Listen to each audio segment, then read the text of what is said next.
चुनाव के बाद राहुल गांधी पे आपकी टिप्पणी तो चाहिए ना। ऐसे कैसे चलेगा कि भाई ब्रांड मोदी तो इंटैक्ट है, हरियाणा ने भी दिखा दिया, जलेबी की फैक्ट्री उक्ट्री जहां खुलनी होगी खुली होगी, बंद हुई होगी, लेकिन अब राहुल गांधी कुछ देखो, नवासी हार ये भाजपा वाले चला तो रहे हैं बस कल से। अभी शतक पूरा होने में थोड़ा समय है। अरे तो तब तक प्रियंका जी प्रतीक्षा करेंगी?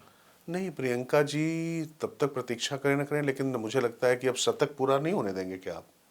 मतलब आप नहीं चाहते कि शतक पूरा हो? अच्छा ये बताइए, जब 20 साल की संसदीय राजनीति में जो व्यक्ति अपनी पार्टी को पूरी शतक तक नहीं पहुंचा पाया, 99 रह गया, फिर 98 99 ही रह किसी गया, एक जगह तो पहुंचा पाएगा, अब चलिए, पहुंचाने दीजिए ना। शुभकामनाएं। अब भाई बहन दोनों मिलके काम करेंगे।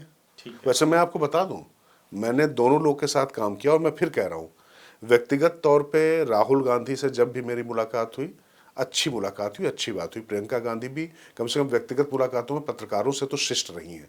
मैं कुछ भी पर्सनल नहीं है, मैं चूंकि कानपुर, रायबरेली, उन्नाव उस क्षेत्र से भी आता हूं, तो मैं कई बार कवरेज करने भी गया हूं। लोगों को अगर ये लगता हो कि कुछ व्यक्तिगत है, नहीं। दरअसल राजनीति में जब हम चर्चा करने बैठते हैं, नरेंद्र मोदी से घर नहीं चल रहा है हमारा, ना कोई कुछ यहाँ पर करे आ रहा है। जब हम यहाँ पर बात करते हैं, विचार विनिमय करते हैं, तो इस बात को आप समझिए, ये चीज जरूर दिमाग में रहती कि एक व्यक्ति ने अपनी पार्टी को कहां से कहां तक पहुंचाया और एक व्यक्ति ने कहां से कहां तक पार्टी को ला दिया। ये राहुल गांधी 2012 के बाद से इन्होंने कांग्रेस को बर्बाद करने में बहुत मेहनत की है। तब पार्टी को अगर इन्होंने खड़ा करने में मेहनत की होती तो निश्चित तौर पर भारतीय जनता पार्टी की स्थिति नहीं होती। राहुल गांधी, माफ कीजिएगा, राहुल गांधी को मैं इस बात का अपराधी मानता हूं कि उन्होंने देश में मजबूत विपक्ष की जो एक नींव पड़नी चाहिए थी और जो होना चाहिए था, वो नहीं होने दिया। इसके लिए जिम्मेदार सिर्फ राहुल गांधी। पहले कांग्रेस के भीतर उन्होंने अपना वर्चस्व स्थापित करने के लिए old guard versus new guard की लड़ाई खड़ा की। आपने चूंकि कहा तो मैं बिल्कुल आपको बता रहा हूं, मैंने बहुत करीब से उस पार्टी को कवर किया है।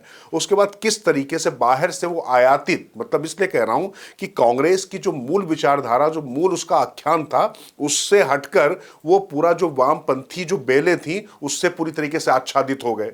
वो उन्होंने जब उनको पूरी तरीके से घेर लिया तो उन्होंने अब उसको पूरी तरीके से आत्मसात कर लिया है। कांग्रेस की ये वैचारिक स्थिति थी नहीं, ये वैचारिक शून्यता कांग्रेस के पास कभी थी नहीं, जो राहुल गांधी के समय में हो गई है। वो बार बार कभी बाहर से कुछ लेकर आते हैं, कोई अगल बगल वाला कुछ करके दे देता है। तो इसलिए मुझे राहुल गांधी से कोई व्यक्तिगत दिक्कत नहीं है। मुझे मेरा क्या जा रहा है, मुझे ना भाजपा से कुछ मिल रहा है, ना कांग्रेस से कोई मेरा नुकसान हो रहा है। लेकिन दिक्कत यह है, मैं चाहता हूं कि इस देश में लोकतंत्र अगर मजबूत होना चाहिए तो कांग्रेस को भी मजबूत होना चाहिए था, लेकिन मजबूत भारतीय जनता पार्टी नहीं करेगी, हम भी नहीं करेंगे, वो उनको करना पड़ेगा। देखिए, जनता तय करेगी, और जनता को जब नहीं दिख रहा है कि किसी लायक है तो कोई क्या करे। और देखिए, अंकल सैम फिर कुछ बताएंगे। वो जो लेफ्ट लिबरल कबाल है सो कॉल्ड, वो तय करता है, वो भारत चलाएगा, वो भारत का लोकतंत्र व्याख्यायित करेगा। तो ये तो भारत की जनता नहीं होनी स्वीकार है और ये होना भी नहीं चाहिए।